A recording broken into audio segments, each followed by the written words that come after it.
I think what's cool about the Hollows is it feels like a neighborhood. That's part of what we're going for is an inclusivity. Everyone has a voice. Everyone has so much faith, everyone has so much dedication.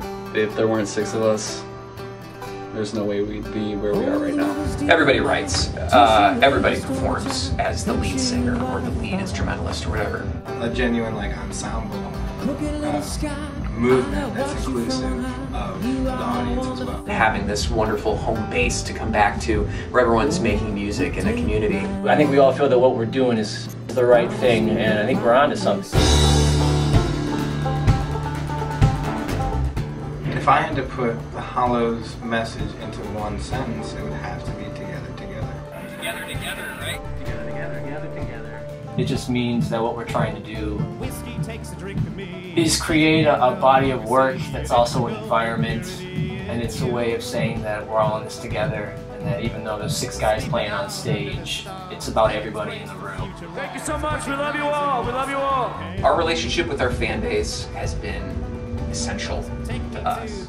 Everything that we could possibly want or need has always been supplied to us by the people around us, lifting us up. Without that, I can't possibly imagine a scenario in which we would be still doing what we're doing. When we started out playing shows at Pete's Candy Store, in a small space, not designed to have more than 20 people in the room, it was a lot of our friends. Everybody was there, and so that we started out with having a fan base that was basically just the people we loved the most anyway.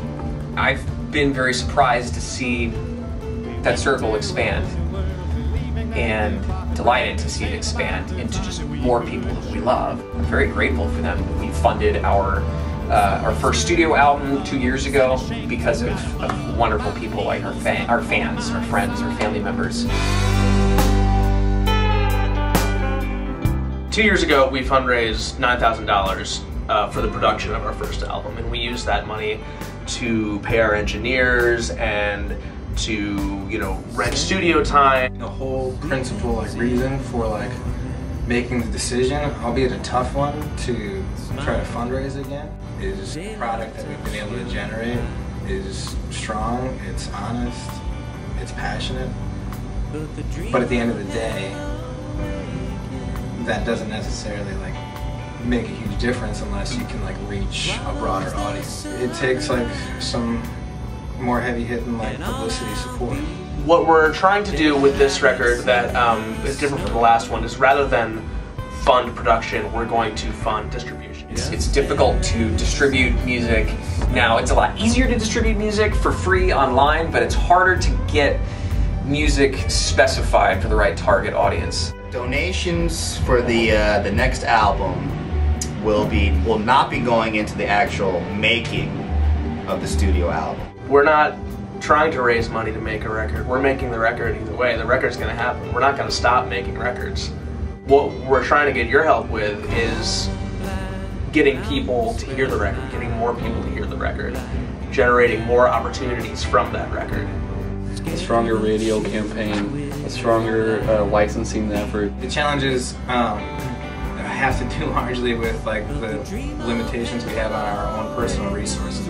We're at this interesting point right now where a lot of people have been approaching us and sort of starting to take notice of us and wanting to work with us, and in many cases have worked with artists that are touring nationally, that have record deals that we like and respect, but every time we just simply can't afford it. The business model that we have presently doesn't generate a lot of returns. So we're still in a heavy period of investment. Between the 6 of us, we've put in tens of thousands of dollars over the years. And sometimes you need a big chunk of that all at once. It's hard. It's hard for 6 struggling artists to be able to generate that kind of capital in a very truncated period of time. The current challenges that the band is facing, I think the toughest thing is that it's 6 guys doing all the work. Hopefully what this fundraiser is going to do is help pair up the Hollows with publicists, with promoters, with managers. We want to spread what we love and what we play to as many people as possible. One of the things that makes crowdfunding appealing to me is the personal connection between the artist and and the funder, we're going to send you a postcard. We're going to come cook you dinner. We're going to come play a concert at your house. You know, we're gonna be touring the country in an RV next week, and you can tell us a song that you want us to learn. We'll record it in the RV and send it your way. You know, so it's a little more generated by the fan base rather than generated by the artists. In a sense, you're sort of telling us what we're going to give you. You're always going to need money to do what you want to do, especially in the arts. It's just making your case that what you're doing is important.